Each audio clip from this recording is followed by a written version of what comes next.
Hi guys, so welcome to the replay analysis of this is TY versus Rogue, right? Yes. So this is TY versus Rogue in the quarterfinals of Blizzcon 2008, and we have a TVZ on our hands. Um, the analysis of these games is more out of boredom than necessity. I do in fact enjoy games, but yeah, the other day I thought about downloading the replay packs and watching them, and I thought, probably just a bit boring just to sit and watch them. So, just talking about them, watching them, so that I can actually, so they can be a bit more enjoyable. I don't know any people personally who play this game anymore. Don't have anyone to talk to about the game. Sucks, eh? Sucks being like that. Anyway, so you can see Rogue going here for a 17, I think, whatever, 17 pull, and there's a very good reason for that. He did not scout this, but we know from looking at games in the past that 2 racks, proxy 2 racks by turn in TVZ is very popular, and in this map especially. This is actually a very common proxy spot.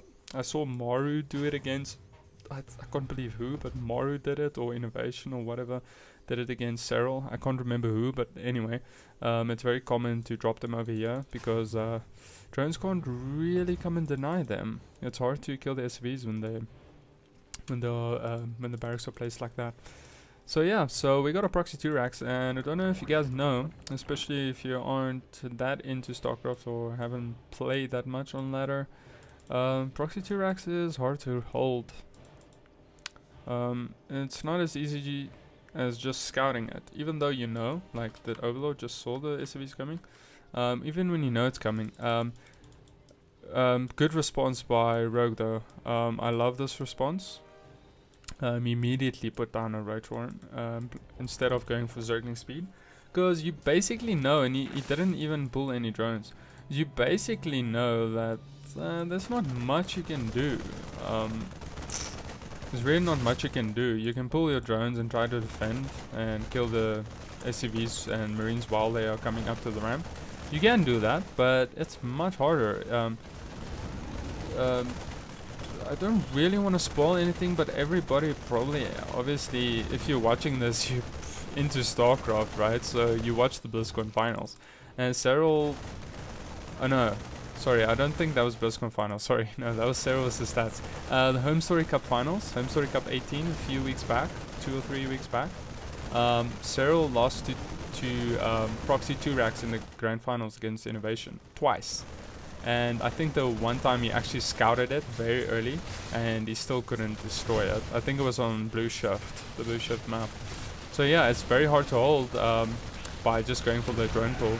So here we see Rogue just going man mode, getting Ro8 early with slowlings, and he effectively destroyed this rush, but unfortunately lost the hatchery as a result.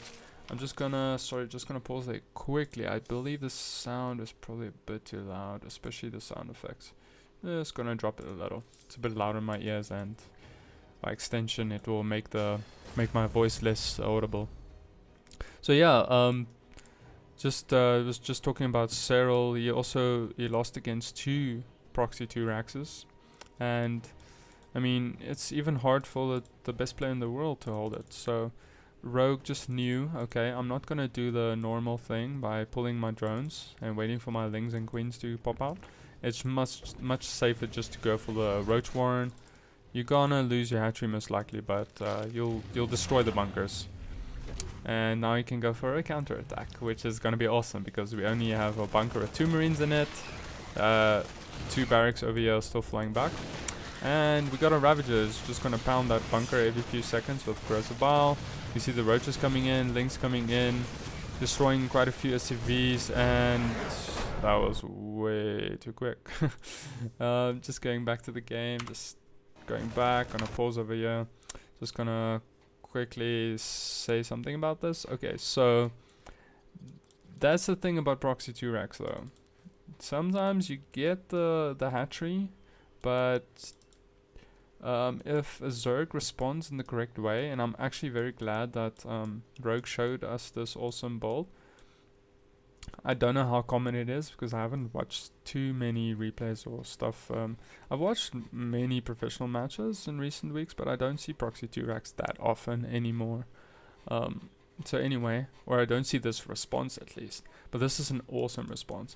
If you see the SCVs coming, first of all, you did go spawning pool first, which helped a lot. If you don't go spawning pool first, you might even lose. If you go immediately Ro8 Warren, you might even lose the game just right there and then, because you won't be able to hold your hatchery, and if the Terran is smart, you'll just push into your main base while you actually don't have anything to defend with. So it's very situational, but he did go for the spawning pool first, which meant he still could have gotten Lings out quickly enough to defend while he gets his Ro8 Warren up and running. Anyway, so yeah, that's basically how you defend it if you scout it early enough. Just you just obviously have to send your overlords into weird positions where you think there might be some proxy 2 racks. So remember to use your overlords effectively, guys. And yeah, so this is a good response. Just drop down a Ro8 Warren. Don't pull anything to your natural because they'll just get killed and mowed down. So just save everything. Rally everything to your main base, get some Lings while you wait for the Ro8 Warren to finish, then get Roaches. Don't even bother, I think, getting Ravagers, and then just pound the Terran. But anyway, so because Rogue went for the Ro8 Warren response, even when you as a Terran destroy the natural hatchery, it doesn't equate to a win just there and then. It's not an auto GG. It means you don't have much in your base to defend with, and usually this is how it looks like when you did in fact destroy the natural, but you could not keep your bunkers up. Because if you can keep your bunkers up, then you can still deny Zerg units pushing out and so forth. But because he immediately lost his position over here, TY was in dire straits, had to, scramble to get something up and running at his main base. But with so many roaches still surviving for Rogue and a Ravager being made somewhere over there, don't know where though, a Ravager being made. Am I just blind because I couldn't see it being made? Oh, there we go.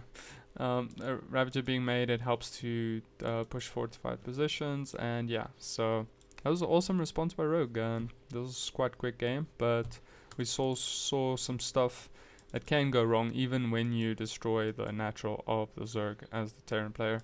And we saw cool defense by Zerg, so both races learned something from this. They learned how to attack as Terran, they learned how to defend as Zerg, but they also learned the fatal mistakes that the Terran can make, which will result in this loss over here. Anyway, so thanks for watching. I'm just gonna continue with this match, actually, Rogue vs TY, so I'm gonna do the next match after this.